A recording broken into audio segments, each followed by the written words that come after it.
भी मानो बात बिहार बचा लो भैया मौका है। अब भी मानो बात बिहार बचा लो भैया मौका है। ये प्रशासन ये सरकार, ये प्रशासन ये सरकार और कुछ ना धोखा है। अब भी मानो बात बिहार बचा लो भैया मौका है। अब भी मानो बात बिहार बचा लो भैया मौका है।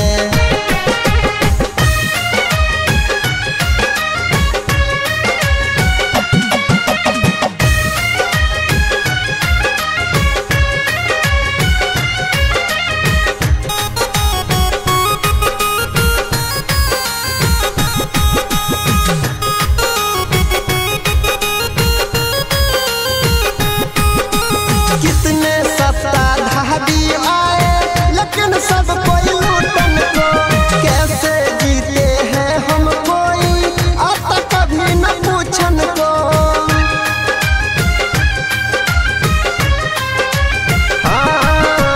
कितने सत्ताधारी आए लेकिन सब कोई लूटन को, कैसे जीते हैं हम कोई आता कभी न पूछन को।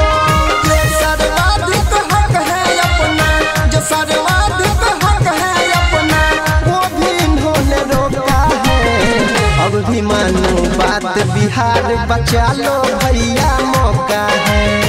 अब भी मानो बात बिहार बचा लो भैया मौका है।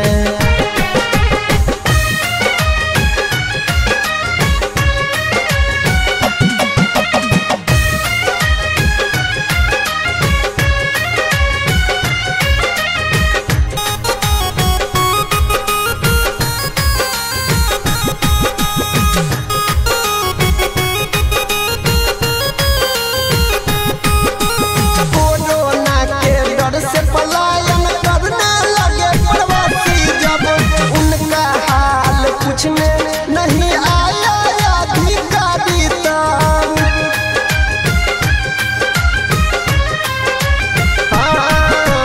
कोरोना के डर से पलायन करने लगे प्रवासी जब, उनका हाल पूछने नहीं आया अधिकारी तब। भला हो पप्पू यादव जी का, भला हो पप्पू यादव जी का घर घर आंसू पोछा है।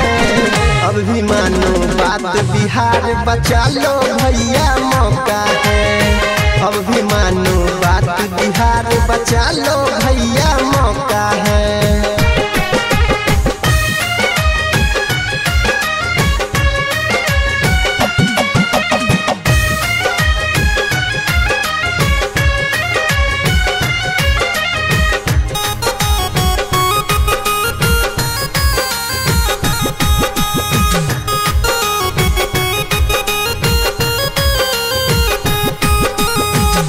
किसान स्वयं हत्या करते कभी बहन लुट जाती है।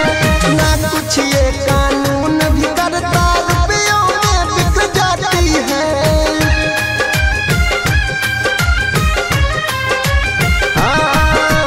कभी किसान स्वयं हत्या करते कभी बहन लुट जाती है।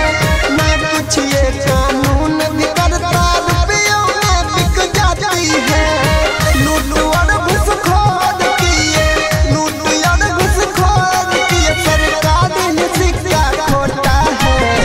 अब भी मानो बात बिहार बचा लो भैया मौका है। अब भी मानो बात बिहार बचा लो भैया मौका है।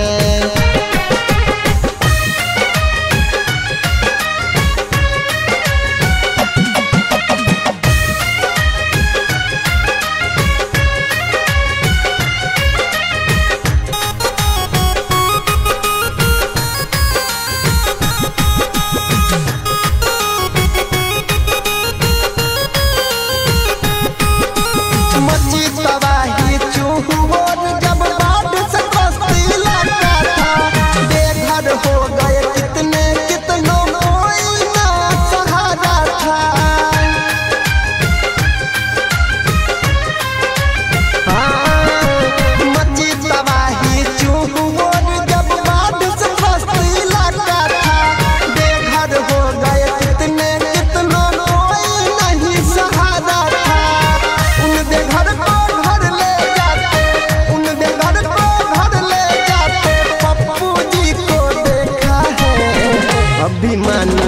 बात बिहार बचा लो भैया मौका है।